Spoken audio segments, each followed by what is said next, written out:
So I got called out by a bunch of left-wing content creators yesterday, a lot of creators that I love and respect and have followed for years. I even got stitched by one of my favorite accounts on here, Boston Smalls. You should follow him. He's awesome. And they were right. They were right. You know, I said, people in the MAGAverse keep asking, how come Joe Biden didn't release the Epstein files? And I said, rather hyperbolically, maybe he's protecting Bill Clinton. I don't know. And they pointed out that Biden couldn't release them because the records were sealed till January 2024, and Ghislaine Maxwell's trial was going on, so you couldn't release anything because it would mess up the trial.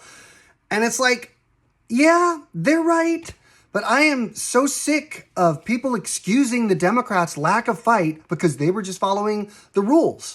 You know, I keep looking at things in terms of if Trump and Biden were reversed. Like, say Trump had won the election and Biden lost and had this swirling movement, this swirling angry movement around him.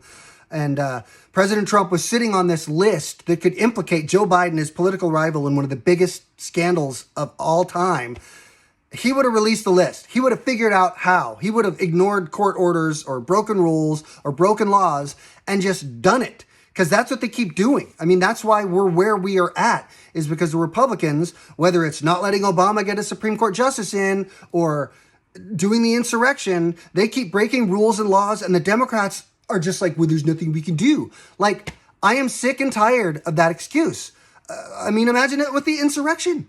Like, if Trump had won the election and Biden sent a mob of supporters there storming the Capitol, Biden would have been in chains within a week. Every Democratic politician that had anything to do with it would have been in prison. They would have lost their seat and they would have been prosecuted to the full extent of the law. And like, the Democrats, they just don't do that. They couldn't even get rid of the post office guy, right? So I'm sick of that as an excuse.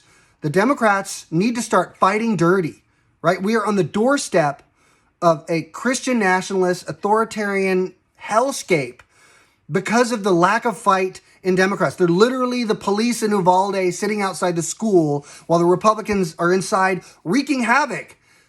Like, why aren't they fighting more? Quit bringing a rule book to a street fight, okay? If you want some advice, when they go low, kick them in the face.